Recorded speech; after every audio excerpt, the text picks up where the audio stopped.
So the iPhone 11 Pro has been out now for a few weeks and I've had it since day one. I bought this on the first day it was released and I really feel like I've got to know this phone and especially the cameras really well. So in today's video, we're going to take a deep dive into these cameras and see if they're actually any good.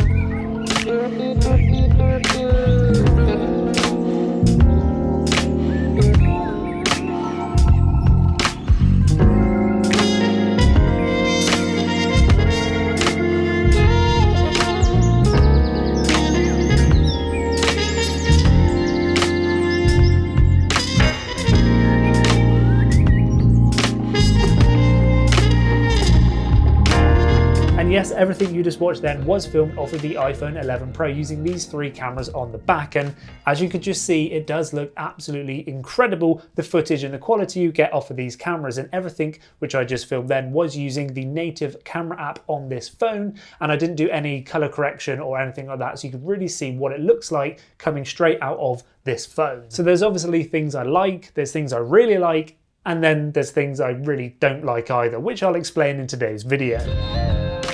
And by now you probably know everything about this phone and the cameras, but if you don't, the iPhone 11 Pro and the 11 Pro Max have three cameras on the back, which are all 12 megapixels. You have the wide lens, which is the equivalent of 26mm at f1.8, which is your standard lens. Next you have the telephoto, which is the equivalent of 52mm at f2, and this is your zoom lens. And now finally, the iPhone has a super wide lens, which is 13mm at f2.4. And this ultra wide is definitely ultra wide, as that 30mm lens films 120 degrees. And being so wide, it does mean it slightly distorts the image, but nothing too bad, and it can be corrected in post. They can all shoot 4K 60 and have 100% focus pixels. And the focus and face tracking does work really well. Both the wide and telephoto camera have optical stabilization, which works incredibly well. This shot was filmed handheld, but it does look like it was filmed using a gimbal. But unfortunately, that ultra-wide lens doesn't have optical stabilization, but because it's so wide, the shots still look amazingly stable even when filming handheld.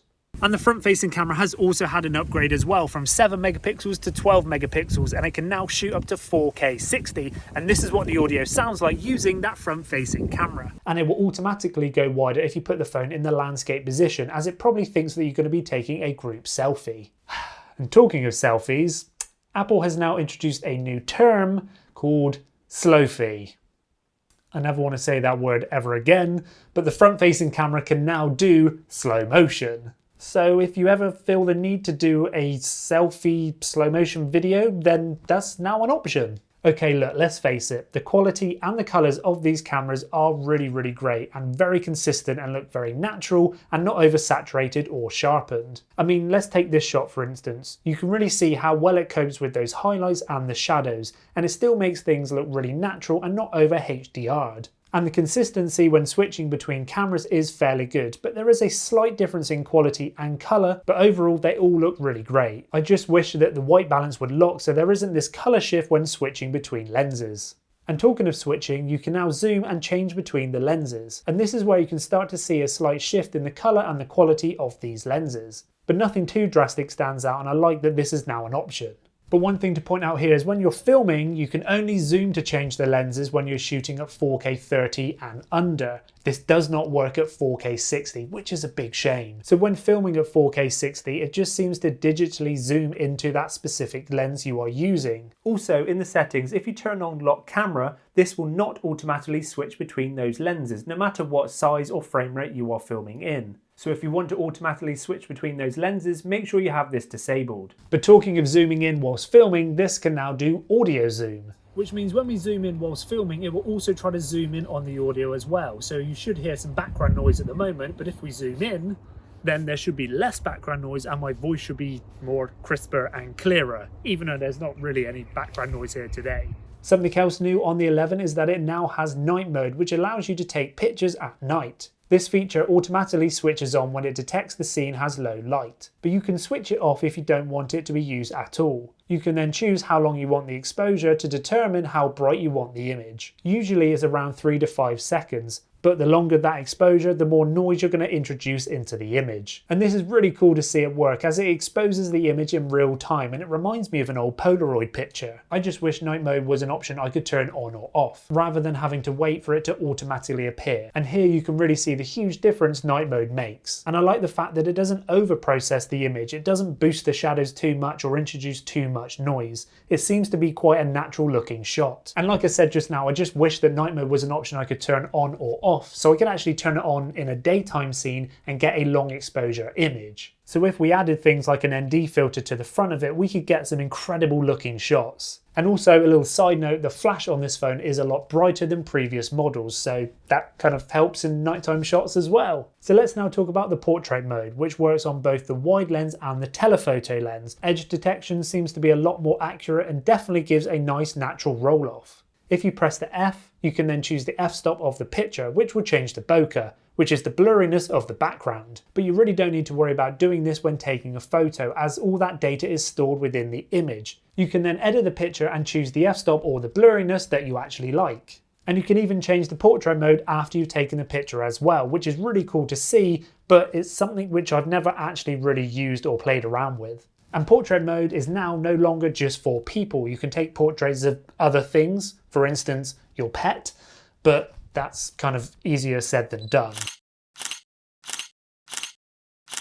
So moving on to the UI of the built-in camera app, which has had a few updates, which does make using the app a little better. So yes, the camera app has been updated to give us lots more features and settings, but there's still a few things I wish they would add in, and I really hope they can add them in a software update. So starting off with the main look of the app, it seems pretty similar to the previous versions, but now using the telephoto and wide, you can see outside of the frame, which lets you see what else you could get in shot if you switch to the wider lens. But one clever thing is that when it detects something close, it will stop showing you outside of the frame, so you can concentrate on that close-up shot. But when it moves away, it will start to show you outside of the frame again. And this is pretty cool, and I like the fact that you can see outside of the frame of the picture you're actually taking, but sometimes I feel like it can be slightly distracting because you can't quite concentrate on the picture you're going to get because you're almost looking outside of that frame anyway. Also, if you go into the camera settings and turn on capture outside of frame, when you take a picture with the wide or telephoto lens, you can then go into the edit section, click crop, and then you can actually recover data outside of the picture you've taken to actually make a wider looking picture. A nice feature is that you can now hold the shutter button down to start recording video, and when you let go it stops recording, much like Instagram and Snapchat. But when holding, you can then slide that shutter button to the lock position to keep recording even when you take your thumb away.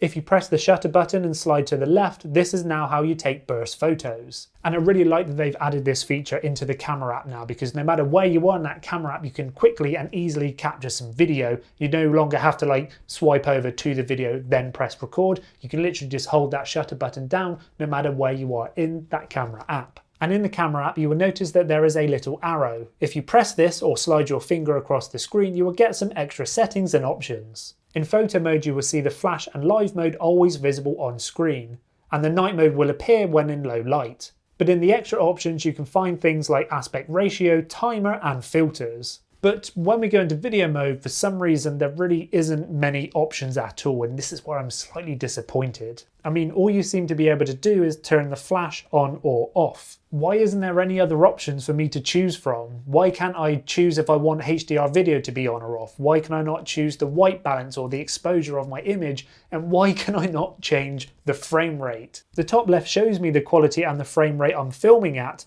but why isn't this a button to quickly change between the frame rates? Instead, we have to leave the camera app, go into settings, scroll down to the camera, and then go into record video and choose the quality and the frame rate. And whilst we're here, why aren't there more frame rates to choose from? Why isn't there 25 or 50 frames per second? And to me, this just seems like a rather simple fix, and hopefully it can be fixed through a software update.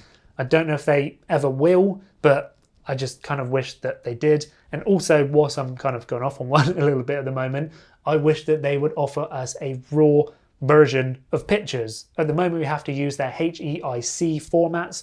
I just wish that we could choose that or the raw picture format. I mean, the phone's called Pro. I should be able to change the frame rates in the camera app or choose if I want to actually shoot raw pictures. Anyway, moving on to the time-lapse mode. And again, there aren't any settings to change. All you can do is hit start. I would really like the option to choose the time-lapse settings I actually want. For instance, the duration, the exposure time, or even the frames per second. And I find it strange that the time-lapse is in HD and not 4K. I mean, why is that not an option to change between a HD time-lapse and a 4K time-lapse? I mean, the phone films 4K video, why can I not do a 4K time-lapse?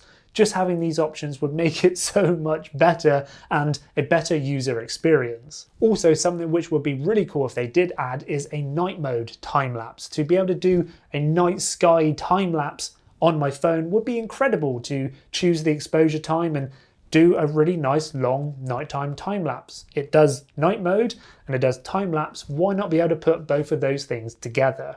Maybe in a software update, or probably in a future phone in a year's time. But the editing mode as a whole has had a great upgrade, offering you loads more options built right in, so you don't have to use any other third-party apps for basic editing. When editing both video and pictures, you can change so many settings, from exposure, brilliance, highlights, shadows, contrast, brightness, black point, saturation, vibrance, warmth, tint, sharpness, definition, noise reduction, and vignette. There are also lots of filters built in, and I actually really like the dramatic filter. It gives it a really nice cinematic look and feel. Again, when editing both picture and videos, you can easily change the crop from portrait to landscape, or even flip the image and even change the perspective. And this is really cool that we have the ability to do this, especially to video and especially built into the phone. You can even fully change the crop of the video, for instance, make it square to upload onto Instagram. And personally, I think it would have been really great to have the crop option in the actual camera app when I'm filming videos, so I can actually frame my shots properly, not have to re-crop it and reframe it after the fact. It's cool that we can do that, but the built-in app should kind of give me those crop settings built in. Just like you can do in the photo mode. I would have just liked the option to have this in the video mode as well. So there are lots of editing options built into the phone, but unfortunately you can't actually edit two video clips together. You have to use a third-party app such as iMovie or Premiere Rush to do that.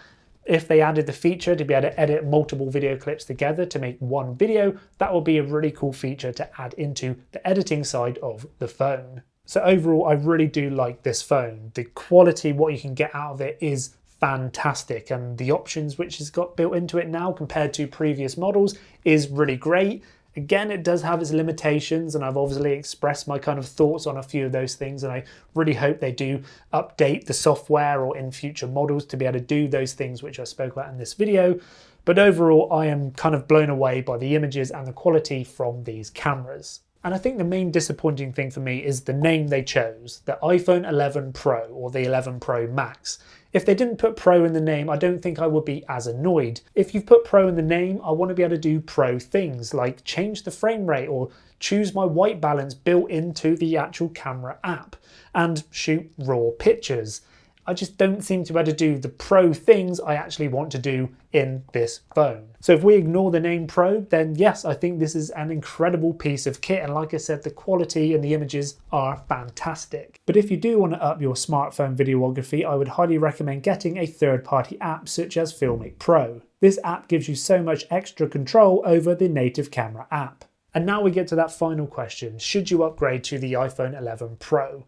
It's a hard thing for me to answer because it's always individual. It depends who you are, what phone you already have, and what do you want to get out of a phone. If you're like me and you have the iPhone 10 or an older generation phone, the upgrade is huge and you will notice a big difference.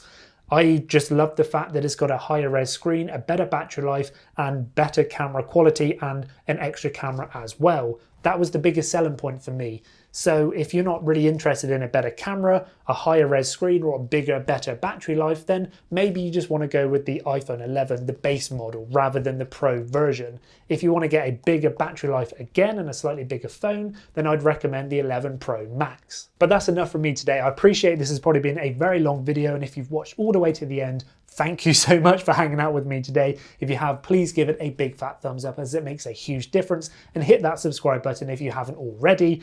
And now I'm going to stop talking and I want to hear your thoughts. Please write in the comment section down below, what do you think of the 11, the 11 Pro or the 11 Pro Max? What do you like, what don't you like, or what phone do you prefer instead? Let me know in the comment section down below. And until next time, keep on creating.